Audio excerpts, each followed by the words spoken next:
इस एपिसोड के अंदर हम देखने वाले हैं कि केविन रस बकेट को रिपेयर कर रहा होता है। जैसे ही ग्वेन अंदर जाने की कोशिश करती है, केविन उसे रोक देता है और रस बकेट को स्टार्ट करके ग्वेन और बैन को धोखा देके रस बकेट चुरा के ले जा लेता है। और केविन रस बकेट को इसलिए चुराता है ताकि वो उसे बेच के एक डिवाइस को खरीद सके। लेकिन उस डिवाइस के अंदर ऐसा क्या होता है कि वो बैन और ग्वेन को ही धोखा दे देता है। पूरा एपिसोड देखेंगे, लेकिन उससे पहले एक छोटी सी रिक्वेस्ट है, अगर आप इस चैनल पर पहली बार आए हो तो प्लीज चैनल को सब्सक्राइब कर लेना। अब देखो बाद में आप लोग भूल जाते हो, इसलिए अभी से हाथ दिला रहा हूँ, कर लो सब्सक्राइब। थोड़ा सा टाइम लगता है सब्सक्राइब करने में, लेकिन उससे जो खुशी मिलती है ना, वो नेक्स्ट लेवल होती है, तो कर लो। एपिसोड की शुरुआत में हमें केविन दिखाया जाता है जो कि आरजेड के पास आया होता है। आरजेड कहता है कि जो मशीन तुम इतने टाइम से ढूंढ रहे हो वो मशीन मेरे पास है। केविन कहता है चलाओ दिखाओ फिर। आरजेड कहता है अभी वो किसी और के पास है, लेकिन मैं तुम्हें उस इंसान तक लेके जा सकता हूँ जिसके पास वो मशीन है, लेकिन उसके लिए मोटी रकम लगेगी, तो उसे तैयार रखना। इधर हम देखते हैं बैन को जो कि अपनी फोटो देख के पुराने दिनों को याद कर रहा होता है। बैन कहता है वो भी क्या दिन थे, उन दिनों केविन एक मुजरिम हुआ करता था।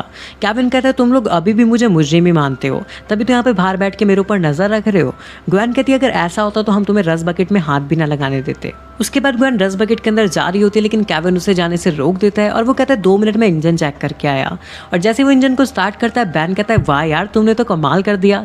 इतने में जो केविन होता है वो इन दोनों को धोखा देके रस बकेट चुरा के भाग जाता है।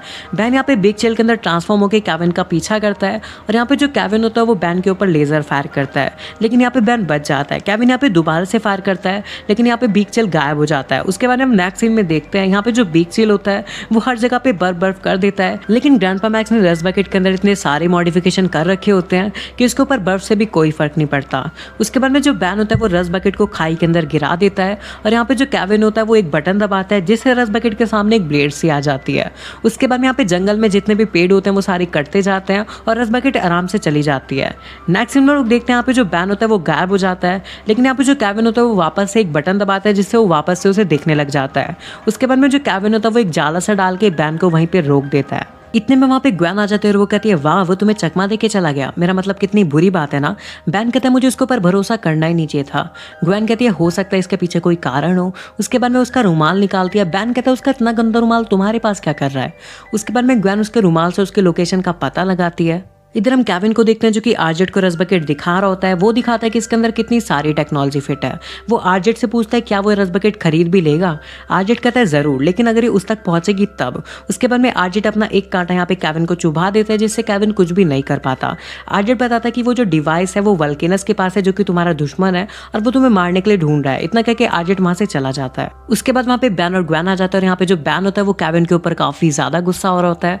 वो कहता है कि जल्दी से हमें रस बकेट ला के दो, तुम्हारी वजह से हमारे ग्रैंडपा की रस बकेट चोरी हो चुकी है और जब वो वापस आएंगे तो वो कहाँ पे रहेंगे।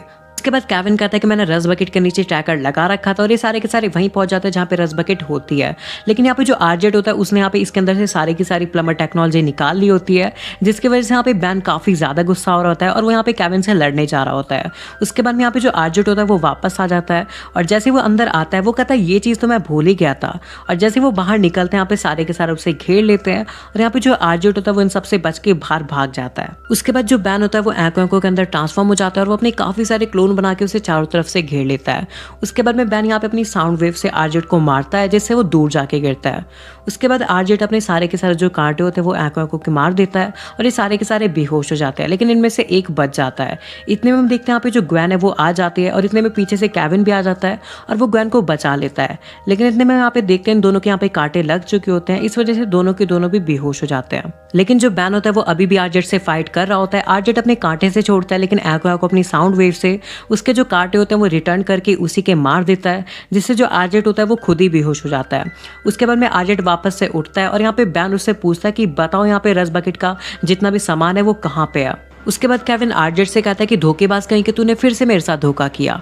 आरजेड कहता है तू कितना शरीफ बन रहा है भाई। उसके बाद में आरजेड बताता है कि इसने खुद रस बकेट को चोरी किया ताकि वो उसे बेच के एक डिवाइस को खरीद सके और सबसे बड़ा जो धोखेबाज है वो केविन ही है।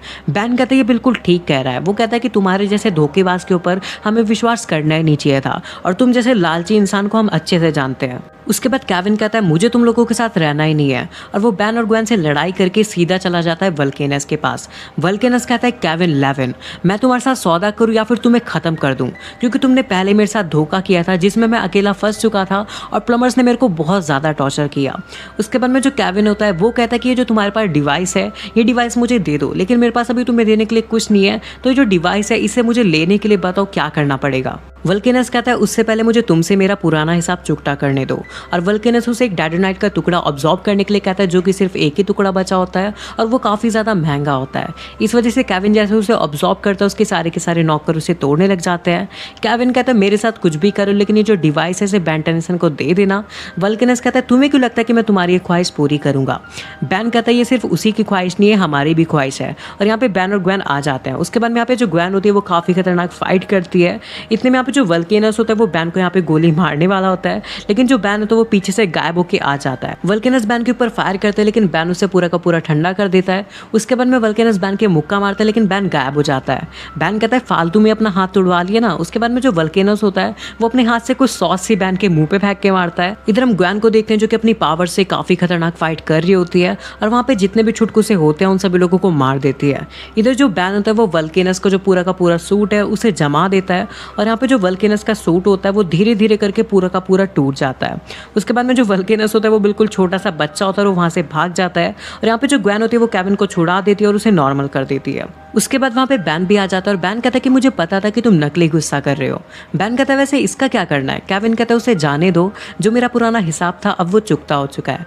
बैन कहता है वैसे तुमने इसके लिए इतना सब कुछ क्यों किया और तुम हमें बता भी तो सकते थे। केविन कहता है मैंने पहले इतने बुरे काम कर रखे, मुझे लगा नहीं था कि तुम लोग मेरे ऊपर भरोसा करोगे। ग्वेन कहती है तुम्हें अपनी पुरानी बातों को भूल जाना चाहिए। बैन कहता है अब से तुम्हें सिर्फ अपने फ्यूचर के ऊपर ध्यान देना चाहिए। और बैन जैसे उस डिवाइस को ऑन करता है उसके अंदर से एक हॉलोग्राम निकलता है जो कि उसके ग्रैंडपा का होता है। ग्रैंडपा मैक्स कहते हैं अगर तुम्हें मैसेज मिल रहा है तो तुम बिल्कुल सही जा रहे हो बैन, और हो सकता है अभी तक तुम्हें काफ़ी सारे प्लम्बर बच्चे मिल चुके होंगे, लेकिन अभी मैं तुम्हें सारी बातें नहीं बता सकता, लेकिन तुम्हें और भी प्लम्बर बच्चे ढूंढने पड़ेंगे और तुम्हें अपनी टीम को और भी ज़्यादा मजबूत करना पड़ेगा। और जो एपिसोड है यहीं पे खत्म हो जाता है। अगर आपको वीडियो पसंद आए तो प्लीज़ वीडियो को लाइक करना और चैनल को सब्सक्राइब करना मत भूलना।